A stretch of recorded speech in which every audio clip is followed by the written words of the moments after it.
kita coba belajar mengambil beberapa booster atau motivasi bukan dari saya, tapi dari seseorang yang Allah rekomendasikan di dalam Al-Quran.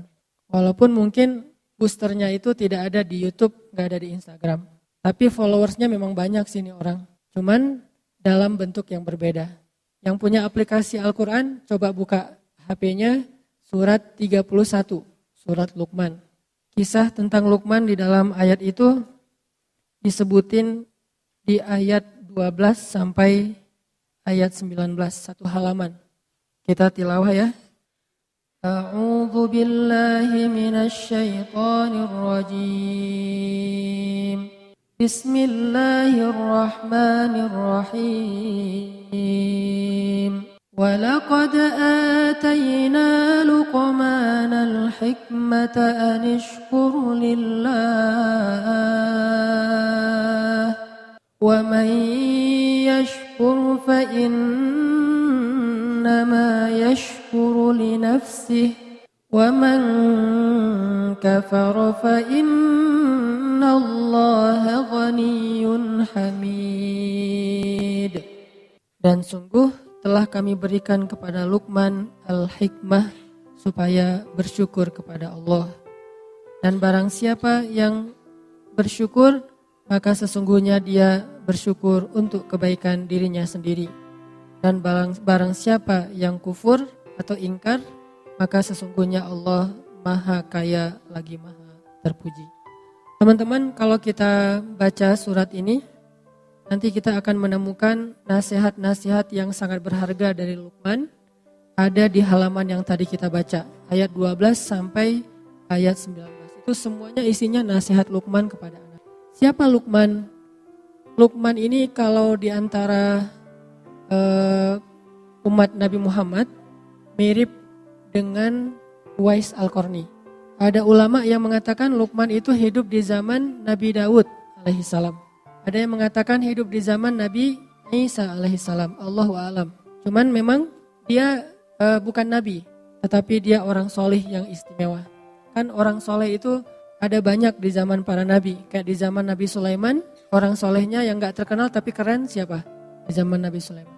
Hamba Allah yang bisa membawa singgasana Balqis dari Yaman ke Palestina cuma dengan sekedip mata. Sampai jin ifrit aja butuh waktu beberapa jam, kayak kecepatan pesawat. Jadi kalau kata ifrit, wahai Sulaiman, saya bisa bawa singgasana Balqis yang ada di Yaman. Yaman Palestina itu kalau naik pesawat kurang lebih, kalau nggak salah 4 jam. Saya bisa bawa singgasana Balqis dari Yaman ke Palestina sebelum engkau bangun dari tempat dudukmu. Maksud sebelum engkau bangun ini kata ulama tafsir, sebelum rapat selesai. Dan rapat waktu itu kurang lebih ya 2 jam 3 jam lah. Berarti kecepatan ifrit itu kecepatan pesawat. Sebelum rapat selesai, singgasana itu udah ada di hadapan engkau wahai Sulaiman. Terus tiba-tiba berdirilah seorang laki-laki yang gak dikenal. Bahkan di Al-Quran juga gak disebutin namanya. Saking gak terkenal. Jadi jangan remehkan orang yang followersnya dikit. Belum tentu yang selebgram lebih soleh dan lebih istimewa daripada yang biasa. Bisa jadi yang orang gak dikenal siapa-siapa, tapi dikenal oleh Allah dan dikenal oleh para malaikat. Kan yang paling penting Allah Subhanahu wa Ta'ala yang nge-like ya setiap postingan kita. Dan kalimat like dari Allah itu radhiyallahu an, itu penting banget tuh. Kalau kita like-nya like manusia, kalau sahabat like-nya like pencipta manusia radhiyallahu an. Abu Bakar radhiyallahu an. Umar radhiyallahu an. Hanan Ataki? Gak ada kan? Gak mungkin juga saya ngaku-ngaku radhiyallahu an. Dan gak ada juga orang yang sepakat mengatakan Hanan itu sih radhiyallahu an juga. Gak ada kan ya? Berarti belum dapat like dari Allah Subhanahu wa Ta'ala. Paling-paling dapat like dari manusia. Nah, laki-laki yang di zaman Sulaiman juga mirip dengan Luqman. Walaupun kalau Luqman disebutin namanya. Di zaman Nabi Isa ada orang kayak gini, di zaman Nabi Daud ada, di zaman Nabi Musa ada, banyak. Di zaman Nabi Musa salah satunya Khidir. Gak terkenal, tapi dia punya kelebihan. Sampai selebgram seperti Musa aja belajar kepada Khidir. Laki-laki ini berdiri mengatakan, ya Sulaiman, izinkan saya membawa singgasana Balqis dari Yaman ke Palestina dalam sekedip mata aja. Sekedip mata dalam bahasa kiasan ini artinya selama jarak antara orang yang datang dari kejauhan belum jelas siapa sampai menjadi jelas. Kurang lebih sekitar 5 menit. Sekejap mata itu bukan satu kedipan mata ya. Tapi bahasa kiasan, kata ulama tafsir, kalau ada yang datang dari jauh tuh, itu siapa ya, kayak asa kenal gitu. Nah, sampai benar-benar jelas, kira-kira berapa menit kalau dia jalan kaki. Dari orangnya agak-agak asa kenal sampai kenal, berapa? Sampai 5 menit, tergantung jalannya ya. Kalau dia jalannya normal, ya paling lama 5 menit lah, nggak sampai lah, semenit juga udah jelas. Oh iya si fulan. Walaupun kadang-kadang ada yang dari jauh juga udah ketahuan, saking kita menandain banget ya. Wah dia datang ya ternyata gitu ya, udah ketahuan. Dari wanginya, ada harum tertentu nih, udah khas gitu teh. Siapa yang wanginya khas di antara sahabat? Mus'ab bin Umair. Kalau Mus'ab lewat satu lorong atau satu gang, cewek-cewek Mekah langsung nyari-nyari mana Mus'ab. Karena parfum yang dipakai Mus'ab itu nggak ada di Mekah. Satu-satunya yang pakai parfum itu cuma Mus'ab. Sampai Mus'ab kalau nyuci baju, orang-orang rebutan pengen nyuci baju Mus'ab biar disatuin dengan baju mereka sehingga aroma wanginya pindah ke baju mereka. Ini sahabat Nabi yang namanya Mus'ab. Selebgram zaman sahabat lah yang paling keren. Nah laki-laki ini bilang saya bisa membawa singgasana Balkis dari Yaman ke Palestina kurang lebih 5 menit. Sehingga akhirnya Sulaiman memberi izin, tiba-tiba singgasana itu sudah ada di depan Sulaiman dengan Balkis-Balkisnya. Ini artinya ada orang yang hebat tapi nggak terkenal. Lalu Allah Subhanahu Wa Taala menyebutkan kisahnya di dalam Al-Quran. Sehingga di sini ada pelajaran apa teman-teman? Ikhlas. Luqman salah satu di antara simbol keikhlasan. Dia hidup di zaman para nabi, tetapi dia tidak dikenal seperti para nabi. Uwais Al-Qarni juga kayak gitu, simbol keikhlasan. Tidak diketahui kehebatannya oleh manusia, tapi diketahui kesolehan, kehebatan, keistimewaannya oleh Allah Subhanahu Wa Taala. Lalu Allah lah yang mengilhamkan kepada Nabi Muhammad untuk memberitahu kehebatan Uwais kepada sahabat-sahabat beliau. Lalu sahabat Nabi mencari Uwais, ketahuanlah oleh orang banyak bahwa Uwais itu bukan orang biasa, orang istimewa. Jadi nggak usah khawatir kalau kita ngelakuin satu kebaikan, terus nggak ada yang lihat. Justru ketika kita mengharapkan apresiasi dari manusia, maka kita kehilangan penghargaan dari Allah Subhanahu Wa Taala. Ini harus pilih. Kadang-kadang kita harus milih di hati kita nih, mencari penghargaan dari Allah, mencari nilai di mata Allah atau mencari poin di mata manusia. Rating siapa yang kita cari, like siapa yang kita harapin nih, like dari Allah atau like dari manusia. Ini soal hati ya, bukan soal gimana kita memposting sesuatu. Kadang-kadang secara zahir kita emang ngeposting sesuatu yang buat manusia nge-like. Tapi bukan itu yang kita cari. Ini masalah apa yang diharapin oleh hati kita. Sehingga kita tidak akan menjadi putus asa, berkecil hati, merasa kayak nelangsa gitu. Kalau ada kebaikan yang kita lakuin orang gak tahu. Ada kebaikan yang kita lakuin orang gak menghargai. Ada kebaikan yang kita lakuin malah orang menafikan gitu. Mengingkari. Karena Allah Subhanahu Wa Taala alimun, syahidun. Allah maha tahu, Allah maha menyaksikan, Allah maha basir, maha melihat. Dan gak ada yang sia-sia. Sehingga akhirnya Allah mengisahkan kisah laki-laki itu di zaman Sulaiman. Dikisahkan juga nanti laki-laki di zaman Nabi Nuh alaihissalam. Dikisahkan juga laki-laki di zaman Nabi Ibrahim alaihissalam. Banyak banget nih orang-orang kayak gini. Termasuk yang kalau kita baca surat Yasin, datanglah seorang laki-laki dari tengah kota, berjalan terburu-buru, pengen menyelamatkan para nabi yang lagi mau dibunuh oleh Bani Israel. Siapa laki-laki itu? Gak ada namanya. Kalaupun ada, tebakan dari para ulama, Habib An-Najjar. Tapi itu bukan dari Al-Quran, bukan dari hadis. Hanya interpretasi ulama, entah benar entah enggak. Al-Quran sendiri gak nyebutin namanya, tapi Allah menyebutkan kisahnya. Ini berarti orang istimewa. Gitu juga dengan istrinya Fir'aun. Istri Fir'aun ada namanya di Al-Quran? Gak ada, yang ada Imratu Fir'aun, istri Fir'aun. Kenapa disebutin namanya, disebutin kisahnya? Karena dia istimewa. Walaupun orang tidak menyebut-nyebut nama dia seperti menyebut-nyebut nama Musa atau Harun. Itu juga dengan Uwais Al-Qarni. Uwais itu kalau menurut saya ikhlasnya udah teruji banget. Dia menghilang gara-gara dipuji. Kalau kita kan menghilang gara-gara dicela ya, pundung kan. Coba kalau misalnya kita dalam sebuah organisasi nih, kita udah habis-habisan, nggak dihargai, akhirnya pundung kan, left group. Saya pengen kita sekali-kali coba nih ya, left group gara-gara dipuji, bisa nggak tuh? Dia left group loh, ada masalah apa ya? Dijapri sama teman-teman kita, loh kenapa left group ada masalah? Kita ada sikap yang nggak berkenan? Nggak, saya nggak suka dipuji-puji, left group. Gara-gara dipuji left group. Ini Masya Allah nih, karena kemarin kita karena ditraktirin atau apalah gitu-gitu, banyak disebutin kebaikan-kebaikan yang kita baru lakuin, kita nggak nyaman, akhirnya left group. Itulah yang dilakukan Uwais Al-Qarni loh teman-teman. Kan awalnya dia nggak terkenal sama sekali nih. Nabi yang nge-mention tentang dia kepada Umar. Kata Nabi, ya Umar, kalau nanti kamu punya kesempatan, carilah laki-laki dari Yaman namanya Uwais. Dia tinggal di sebuah desa namanya Qaran, sehingga disebut Uwais Al-Qarni. Dan dia punya ciri-ciri. Ciri khasnya itu di perutnya ada bekas penyakit kulit yang gak sembuh. Karena dulu seluruh tubuhnya berpenyakit, dia berdoa, ya Allah sembuhkan penyakit kulit saya, tapi sisakan sedikit di bagian perut, biar saya selalu ingat nikmat-Mu ya Allah. Allah sembuhkan persis kayak diminta oleh Uwais. Kita kan kalau berdoa jarang persis banget ya diijabah ya, karena doa kita kurang bagus, mungkin Allah memberikan yang lebih baik. Kalau Uwais, gimana dia minta gitu Allah kasih, saking luar biasanya Uwais.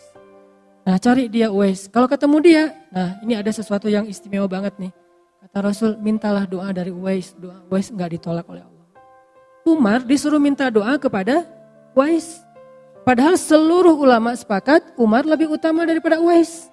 Gak ada ulama yang bilang Uwais lebih utama daripada Umar. Semua sepakat Umar lebih utama daripada Uwais. Pertama generasinya sahabat Uwais tabi'in. Sahabat lebih baik daripada tabi'in. Khairul qurun qarni, sebaik-baik zaman adalah generasi aku. Summal ladzina yalunahum, summal ladzina yalunahum. Kemudian setelahnya. Artinya sahabat lebih baik daripada tabi'in.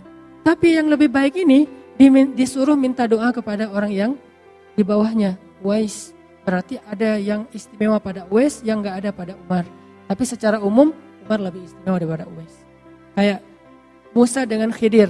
Secara umum Musa lebih utama daripada Khidir. Tapi ada satu hal yang Khidir punya, Musa gak punya.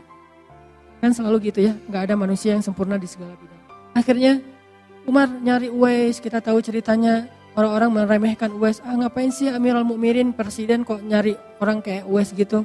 Penjaga ternak jamaah haji dari Yaman. Oh kalian gak tahu siapa Uwais, kalau kalian tahu kalian gak akan ngomong kayak gitu, pasti langsung sekarang juga kalian following, kata Umar. Akhirnya Umar nyari di daerah Arafah, di padang Arafah, ketemu laki-laki yang lagi jaga ternak-ternak jamaah haji Yaman. Ternyata itu Uwais, ketemu minta doa dari Uwais, baru orang-orang tahu ternyata Uwais itu orang yang dimention sama Nabi. Gak ada satupun tabi'in yang dimention sama Nabi dengan namanya. Ada yang dimention sama Nabi tapi tidak dengan namanya. Kayak misalnya Muhammad Al-Fatih, itu kan dimention sama Nabi ya. Nanti akan muncul satu pasukan terbaik, sebaik-baik amir-amirnya dan seterusnya lah, hadis secara umum.